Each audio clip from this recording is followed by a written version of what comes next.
Sir बहुत सारे दिनों से परभनी के अंदर नागोबा मंदिर स्ट्रक्चर को लेके वाद विवाद चल रहा था और जहाँ एलियाने जो मोहल्ला है ना गुलशना बाग का मंदिर को लेके धार्मिक स्थल है उसको लेके महल्ले वालों को कोई वाद विवाद नहीं है। पर जिस तरीके से ये माहौल बनाया जा रहा है शहर के अंदर दादागिरी से आके फेंसिंग वगैरह करा जा रहा है, वहाँ का मुस्लिम समाज का उस चीज़ को विरोध है। मंदिर को मुस्लिम समाज का विरोध नहीं है। और मैं तमाम ही परभनी वालों को ये बात आपके चैनल के माध्यम से बताना चाहूँगा कि वो जगह मस्जिद की नहीं है, वो सरकारी लैंड है। वहाँ एक मंदिर का स्ट्रक्चर है और पूरी जगह आज जिस तरीके से प्रशासन को हाथ में रख के दादागिरी से जगह को फेंसिंग किया उसका मुस्लिम समाज विरोध करता। और आज हम कलेक्टर साहब, एसपी साहब, आयुक्त साहब को हमने हमारी पूरी बात रखे उनके सामने कि इस मैटर को किस तरीके से सॉल्व किया था। कलेक्टर साहब ने आश्वासन दिया कि 2-3 दिन के अंदर दोनों पक्ष को सामने बिठाकर इस मामले का मार्ग निकालेंगे। मंदिराला गृह विभागाकडून कोणत्याही प्रकारची बांधकाम करण्याची हरकत मिळालेली नाही। परभणी शहर महानगरपालिकेने सुद्धा बांधकामाची परवानगी दिलेली नाही आणि त्या मिळकतीच्या संदर्भात वाद दिवाणी न्यायाधीश वरिष्ठर यांच्या न्यायालयात प्रलंबित आहे आणि त्याची अपील सुद्धा जिल्हा व सत्र न्यायालयात प्रलंबित असताना परभणी शहर महानगरपालिकेचे आयुक्त आणि इथले सब डिव्हिजनल मॅजिस्ट्रेट आणि तालुका दंडाधिकारी यांनी गैरकायदेशीर ताब्याला कायदेशीर करण्याच्या उद्देशाने कट कारस्थान रचून संविधानाचा हत्या करण्याचा प्रयत्न आज सकाळी 8 वाजता गुलशना बाग या परिसरात केली होती। त्या हत्येचा निषेध म्हणून आणि त्याची जे प्रकार घडला त्याचा उद्रेक शहरात झाला। त्यामुळे आम्ही जिल्हा दंडाधिकाऱ्यांकडे आलो। साहेबांनी आणि सुपरिटेंडेंट ऑफ पोलीस परभणी यांनी आम्हाला आश्वासन दिलं की या संदर्भात आयुक्त यांचा लेखी अहवाल मागून तसेच ज्या दोषी कर्मचारी त्याच्यामध्ये आढळतील त्यांच्या विरुद्ध सोमवारपर्यंत आम्ही कारवाई करू आणि तोपर्यंत शहराची कायदा सुव्यवस्था कायम राखण्याचा आणि जे गैरकायदेशीर मंडळी जमवून तिथे 2 समाजात तेढ निर्माण करण्याचा प्रयत्न करण्यात आला होता त्याला गुलशना बाग परिसरातील रहिवासी यांनी हाणून पाडलेला आहे। मंदिर बांधण्यास त्यांना विरोध नाही, परंतु त्या जागेवर जेवढी जागा त्यांना नेमून दिलेली त्या जागेवर मंदिर बांधावा हा सुमारे 4 वर्षापासून न्यायालयापुढे प्रकरण प्रलंबित असताना अशा प्रकारचा कृत्य राजकीय लोकांकडून 2 समाजात तेढ निर्माण करण्याच्या प्रयत्नाने करण्यात आला होता। तो प्रकार आम्ही हाणून पाडलेला आहे। जिल्हा दंडाधिकाऱ्यांनी त्याच्यामध्ये मध्यस्थी केली, सुपरिटेंडेंट ऑफ पोलीस यांनी मध्यस्थी केली आणि त्यांनी आश्वासित केले की सोमवारपर्यंत दोषींविरुद्ध कारवाई होणार आणि आम्हाला जिल्हा प्रशासन आणि पोलीस प्रशासनावर पुरा भरोसा आहे की ते नक्कीच कारवाई करतील आणि संविधानिक मार्गाने आम्हाला न्याय मिळवून देतील। आपल्या माध्यमाने एवढंच मी आमच्या गुलशना बाग येथील रहिवाशांना आणि परभणीच्या रहिवाशांना विनंती करतो की कायदा शहरामध्ये शांततेचे वातावरण निर्माण राहू द्या, कायदा सुव्यवस्था प्रस्थापित राहू द्या। जय हिंद, जय महाराष्ट्र। या ठिकाणी उपस्थित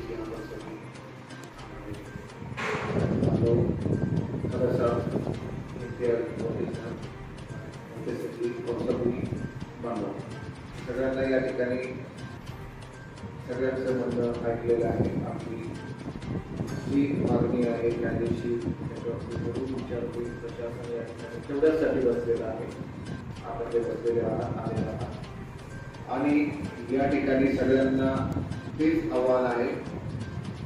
आपण ज्या पद्धतीने त्याचे सगळे तपासणी करत काय करायचे आपण फोन द्यायला आपल्याला ते सगळं होईल, परंतु कोणी आपलं जसं आता आदरणीय सांगितलं की आपली अमन ये कायम रखना है, ये हमको करना है। सब में बड़ी बात है, ये कायम रखते हुए ये चीजें चलती रहेंगी, आपकी जो कायदेशीर है वो चलती रहेगी। बट कोई भी कायदा हाथ में ना ले, वो आपको भी मैं बताऊंगा। थोड़ा सा आपका सब्र रख के हम बात करेंगे, स्टेटमेंट को भी आपका रखिएगा और सभी आपके जो जरूर नहीं है सभी आपको फॉलो कर देंगे जरूर। और एक चीज आपका आदर्श है जो ये सब कायदेशीर जो है वो कोई दिक्कत नहीं, लेकिन आप में किसी में कोई भी कायदा नहीं मिलेगा और सभी हमारी जवाबदारी है। जैसा बताया आदर्श साहब ने कि कोरोना का वो देखना है, तो जैसे हम एक थे वैसे अभी भी हम एक हैं। बहुत सारे आए भी पिछले मई जब से आया हूँ, कभी हमने कोई भी मसला हमारा गया नहीं है बाहर के हम जिसको सुलझा नहीं सके, कोई ऐसा नहीं है। सब बड़े बड़े हमारे त्यौहार हुए, बड़े बड़े सन त्यौहार हुए और कुछ छोटे छोटे मसले हुए। हम आधी रात को भी बैठे, बहुत सारे आप लोगों को मालूम भी रहता है कि हम बातें करते रहते हैं कि 2-3 बजे तक हम सभी से बातें करते रहते हैं कि ये हो रहा है वो हो रहा है। उसी का ये चीज़ें बाहर भी नहीं आती, आपको मालूम भी नहीं रहती कि कभी फॉर एग्जाम्पल खदर साहब ने बात की कि ये कुछ चल रहा है, किसी ने सब थोड़ा सा देख लो। मुझे मतलब कोई ये नहीं कि वहाँ पर लीडर ही चाहिए, किसने इन्फॉर्म कर दिया तो भी हम एक्ट हो जाते हैं। इस तरीके का हमारा माहौल है, वहीं पे वो माहौल खत्म हो जाता है। मैं इंसिडेंसेस नहीं बोलता हूँ, तो अपने को यही रखना है बस। We have to maintain law and order. अपना जो है ये शांति बरकरार रखे, ये मेरा आह्वान है। कोई कायदा हाथ में ना ले।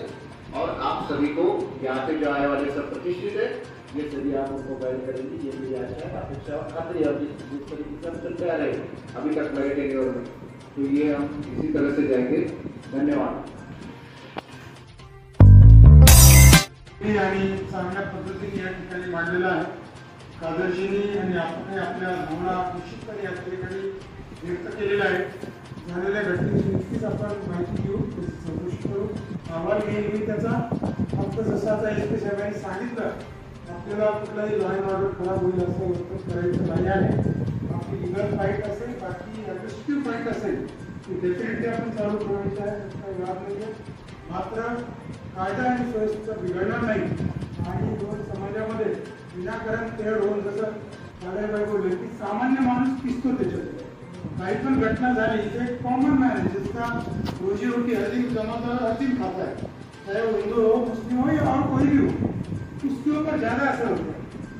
और हम लोग 8-10 दिन तो काम नहीं किया, कुछ फर्क नहीं पड़ेगा, लेकिन कॉमन मैन को बहुत तकलीफ होती है। तो डेफिनेटली आपकी जो भावना है मैंने पूरा सुना है, डेफिनेटली इसके ऊपर मैं इंक्वायरी करूँगा, आवाज ले लूँगा, इलेक्ट्रिसिटी आवाज ले लूँगा। और जल्दी ही कुछ इधर के लोग, कुछ आपके लोग बैठ के इसके ऊपर बैठक ले लेंगे, जल्दी करेंगे वो। तो रिक्वेस्ट यही है आपको सबको कि ये पूरा लॉ एंड ऑर्डर कायम रखना है, कोई भी चीज़ ऐसे नहीं करनी कि अपना माहौल खराब। धन्यवाद।